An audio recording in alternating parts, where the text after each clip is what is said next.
E aí pessoal, como vocês estão?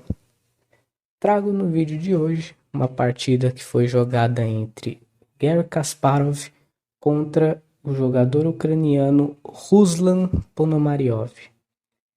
Essa partida foi jogada no ano de 2002 e naquela época o Ponomariov era o atual campeão mundial. Sim, o Ponomariov já foi campeão mundial. O que acontece é que naquela época nós tínhamos dois campeões mundiais, né? Você tinha o campeão mundial pela FIDE e o campeão mundial pela PCA, que foi a organização fundada pelo Garry Kasparov, né? O Kasparov, ele teve ali algumas divergências com a FIDE e ele acabou saindo da organização lá por volta de 1993. E aí ele fundou a sua própria organização de xadrez, a PCA. E a PCA passou a organizar um campeonato mundial de xadrez paralelo ao da FIDE. Ou seja, entre 1993 e 2006, nós passamos a ter dois campeões de xadrez. Um campeão mundial pela FIDE e o outro campeão mundial pela PCA. E nessa época, em 2002, quando ocorreu essa partida, o Ponomariov havia derrotado o Vassily Ivanchuk e conquistado o título de campeão mundial pela FIDE. Enquanto que o Vladimir Kramnik era o campeão mundial pela PCA. O Kramnik que conseguiu o grande feito de derrotar o Garry Kasparov num match pelo campeonato mundial. Detalhe, o Ponomariov ele se tornou campeão mundial aos 18 anos de idade. Ou seja, ele era um verdadeiro prodígio. E se não me engano, ele também é um dos jogadores mais jovens a conquistar o título de Grande Mestre. Ele se tornou Grande Mestre aos 13 anos de idade, ou seja, ele era um verdadeiro prodígio do xadrez, né? E é isso que torna essa partida ainda mais incrível, né? Saber que o Garry Kasparov tinha um adversário forte como esse, né? Essa partida é fantástica, uma partida memorável. O Kasparov, do início ao fim, ele não dá respiro ao Ponomariov, né? Ele joga com bastante iniciativa, né? Que era uma das características do jogo do Kasparov. Jogar com iniciativa, sempre criando problemas para o adversário, não deixando o adversário respirar. E é isso que vai acontecer nessa partida. Bem, o Kasparov estava de brancas, ele começa com o lance 1e4, e6, então o Ponomariov vai jogar a defesa francesa, veio d4, d5, cavalo c3, e aqui então o Ponomariov escolheu jogar com d por e4. Aqui os lances mais jogados de longe são bispo b4 e cavalo f6, Esses são os dois lances mais jogados. Mas aqui o Ponomariov preferiu jogar com d por e4, a variante Rubinstein, provavelmente tentando fugir ali das linhas principais. Está tentando evitar aí um embate teórico com o Kasparov. Então seguiu o cavalo por e4, cavalo d7, cavalo f3 e cavalo f6. Kasparov trocou em f6 e jogou com c3. E aqui as pretas então fizeram c5, uma ruptura bem típica aí da defesa francesa. Deixa eu desligar aqui o feedback aqui para não... pronto. Desliguei ali para não atrapalhar aqui as análises. Então as pretas fizeram aqui um lance c5, uma ruptura típica aqui da defesa francesa. E aqui já no lance 8, o Kasparov ele já busca a iniciativa, né? Porque as brancas aqui poderiam seguir um desenvolvimento natural, por exemplo, um lance com o bispo D3, preparando para fazer o roque. Mas aqui as pretas poderiam jogar com C por D4, cavalo por D4 e bispo D6. E o preto já está conseguindo rocar. Então, depois do lance C5, o Kasparov, tentando já criar problemas aqui para o adversário, ele joga com cavalo E5 nessa posição. Então, é um lance que quebra um dos princípios do jogo na abertura, que é o de não mexer com a mesma peça várias vezes. Mas é que aqui o Kasparov já cria uma ameaça concreta, que é a ameaça de jogar com bispo B5 nessa posição. O Ponomariov aqui então, ele jogou com o cavalo D7, que já foi um erro, logo aqui na abertura. Aqui era muito importante jogar com lance A6, para evitar essa ideia de bispo B5. Claro que aqui o lance A6 também não era uma decisão muito fácil de se fazer, porque as brancas teriam aqui dama A4 cheque. E aqui o preto seria obrigado então a entregar o par de bispos, com bispo D7. Não dá para jogar B5 por conta de bispo por B5. E a torre de A8 está caindo. Então, depois de dama A4, o preto teria que jogar bispo D7. E aí seguiria com cavalo por, dama por, troca as damas. E entraríamos aqui nesse final em que o Kasparov teria o par de bispos, né? Então, provavelmente esse foi o receio do Ponomariov. Mas ainda assim, provavelmente as pretas deveriam ter entrado nessa linha, né? Seria menos pior do que o que aconteceu na partida. Então, depois de cavalo E5, as pretas não jogaram com A6, fizeram cavalo D7. Então, chegou aqui o lance bispo B5. E aqui as pretas já têm alguns problemas, né? Por exemplo, nessa posição aqui, o preto tem um único lance que não perde imediatamente. E o Ponomariov encontrou esse lance, que foi bispo D6, tá? Aqui a posição já é tão complicada, né, que só para vocês terem uma ideia, se o preto faz um lance como bispo E7, que parece um lance natural, então as brancas aqui teriam D por C5, e se bispo por C5, dama H5, já ameaçando o checkmate. E se as pretas fizerem um roque, então cavalo por D7. Tá caindo uma peça, né? Depois de bispo por D7, dama por C5, e as brancas já estão completamente ganhas aqui. Então, para vocês verem que aqui depois de bispo B5, já não é uma posição tão simples de se jogar. Então, aqui o Ponomariov, ele encontra o único lance, que é bispo D6, né?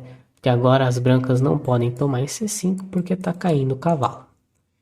E o Kasparov então segue colocando problemas para as pretas. Ele joga dama G4, atacando o G7. E aqui novamente o Ponomariov encontra o único lance da posição, que é rei F8, defendendo o ponto de G7. No caso de roque, então as brancas jogariam bispo por D7, bispo por D7 e agora bispo H6. E aqui o preto já está perdendo material, né? Porque eu ameacei mate. Vai ter que jogar com lance como G6 e já tá caindo material aqui, né? Então, não dá para jogar rock. Um lance como G6 parece muito feio, né? Porque eu tô debilitando todas as caças escuras. Então, por isso que aqui nessa posição, rei F8 foi jogado. E aqui o Kasparov simplesmente segue com rock, colocando o rei em segurança. Ele não se importa com o peão caindo, né? Que aqui depois depois de cavalo por, peão por, tá caindo um peão. Mas aqui o material é o menos importante numa posição como essa. Porque as brancas aqui tem que jogar com energia, né? Aproveitando o fato de que o rei das pretas não tá muito bem colocado, né? Então, aqui o Kasparov segue criando ameaças. Ele joga com o bispo G5, atacando a dama, e induzindo as pretas a jogarem um lance como F6, que seria um lance ruim, na verdade. Aqui o Ponomariov de novo achou a melhor defesa, que é bispo F6. No caso de F6, então as brancas poderiam jogar com torre de AD1, atacando a dama. E se dama B6, as brancas teriam bispo E3, ameaçando bispo por C5. E o preto não pode tomar em B5, porque está levando aqui torre D8. Torre D8, cheque. E aqui as brancas ficam ganhas. Então, F6 aqui seria um erro, na verdade, né? Então, Ponomariov respondeu com bispo F6. Torre de AD1, ameaçando a dama. E aqui o Ponomariov, ele não jogou com dama E7, que seria o lance mais natural. Ele fez aqui dama C7, provocando as brancas a tomarem F6. Que não foi o lance jogado, tá? Poderia jogar bispo por F6, mas as pretas podem ter esperança de um dia usar a coluna G para tentar criar algum tipo de contrajogo, né? De repente, se eu consigo colocar o bispo aqui em C6, eu posso criar alguma pressão para cima do rei das brancas, mas de qualquer forma a posição aqui para as brancas seria uma posição vantajosa. Mas o Kasparov ele não toma em F6, ele jogou dama H4, ameaçou ganhar, ameaçou recuperar o peão, né? Então veio o bispo por G5, dama por G5, ameaçou torre D8, então as pretas defenderam com F6, né? Cortando aqui a ação da dama, e agora a dama H5, ameaçando dama E8. Então as pretas fizeram G6. Olha como que o Kasparov ele está induzindo, né? Ele está induzindo as pretas a se debilitarem, né? Toda vez que você avança peões, você vai criando debilidades na sua posição. E é isso que o Kasparov está fazendo aqui. Veio dama H6 cheque, rei F7. O Ponomariov segue achando as melhores defesas, né? Aqui se joga um lance como dama G7, então estaria levando torre D8. E depois de rei F7, bispo E8. E as brancas vão ganhar material aqui. Depois de torre por E8, troca as damas e tá caindo a torre em E8. E brancas têm a qualidade a mais. Então depois de dama H6, rei F7 é o único. E agora a torre D3. Então Kasparov prepara para passar a torre para a coluna H. Veio A6 e agora a torre H3 com a ameaça de dama por H7. Então, se as pretas jogam A por B5, teria dama por H7. Torre por, e tá caindo a dama ali em C7, né? E novamente as brancas teriam vantagem material aqui, uma posição ganha. Então, depois de torre H3, as pretas fizeram dama E7. E agora bispo G3, ameaçando alguns temas como bispo por G6, né? Tá caindo a linha H8. Então, F6 defendendo e agora G4. Então, Kasparov segue colocando pressão aqui. Se tomar em G4, então simplesmente torre H4 aqui. E segue a ameaça de bispo por G6. E se as pretas tentam defender aqui com dama F6, por exemplo, para defender a torre, então... torre por G4 aqui, né? E surge temas táticos com a dama na mesma coluna que o rei. Então, depois de G4, as pretas fizeram dama F6 e agora a torre D1. Então, a torre era a única peça que não estava em jogo. Então, torre D1 já ativa a torre pela coluna, dificulta o desenvolvimento das pretas. Né? Se o preto tenta jogar um lance com o bispo D7, já está levando o bispo por F5. Com alguns temas aqui em cima do bispo. Então as pretas fizeram B5. Veio bispo E2. Então bispo E2 prepara para dobrar, na verdade, né? Então as brancas querem dobrar na coluna D. Veio E5, torre D3, torre A7 e agora torre D6. Então as brancas já invadem a posição, né? Pela coluna D. As pretas fizeram dama G7. Única, né? Se por exemplo, dama E7, então tá levando torre por G6. E tá caindo a linha H8. Então dama G7. E agora, dama E3 ameaçou dama por C5. Torre C7 defendendo e agora A4. A ideia desse A4 é que se as pretas tomam em A4, então o bispo está entrando aqui em C4 com cheque. Por exemplo, rei E8, torre D8, cheque, rei E7. E agora as brancas podem jogar com dama D3, né, ou dama D2, tanto faz. E o preto está levando um ataque decisivo aqui. Então depois de A4, as pretas fizeram E4 com a ideia de centralizar a dama. Então veio A por B e bispo por B5. Então aqui, depois de vários lances, o Kasparov finalmente recupera o peão que ele havia sacrificado e a posição segue vantajosa, né? Então, além de estar com o material igualado, as brancas seguem com ataque aqui, né?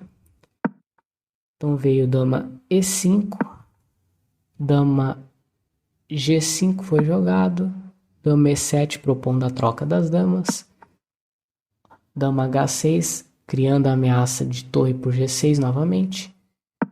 Então veio bispo E6, dama F4, bispo C8. Aqui rolou uma repetição. E agora G por F5. As pretas têm que tomar de peão, né? Se tomar de bispo aqui, tá levando bispo C4. Então tem que tomar de peão. E agora bispo E2. E as brancas vão invadir aqui por H5. E depois de dama F3, bispo H5. E aqui a posição das pretas desmoronou de vez, né? Então, rei E7 foi jogado. E aqui o lance de arremate. Se vocês quiserem tentar descobrir. O Kasparov nessa posição joga com torre por E6. E depois disso as pretas abandonaram, né? Abandonaram porque se tomar de rei, tá levando torre D6. E depois cai a dama. E se tomar de dama, tá levando dama G7. O rei não tem casa, tem que cobrir. E agora a dama por F7 é mate. Foi uma belíssima partida do Garry Kasparov, né? Percebam como que desde a abertura, lá desde o lance 8, o Kasparov não deu respiro pro Ponomariov. Cada lance que ele faz é criando uma ameaça, criando um problema pro adversário. O Ponomariov conseguiu defender até um certo momento, mas depois ele acabou não aguentando a pressão, né? É muito difícil você segurar um jogador que fica criando ameaças a todo momento, né? E é isso. Essa foi a partida de hoje. Se vocês gostaram, deixem um like, inscrevam-se no canal, nos ajude a chegar nos 1000 inscritos e nos vemos nos próximos vídeos. Falou!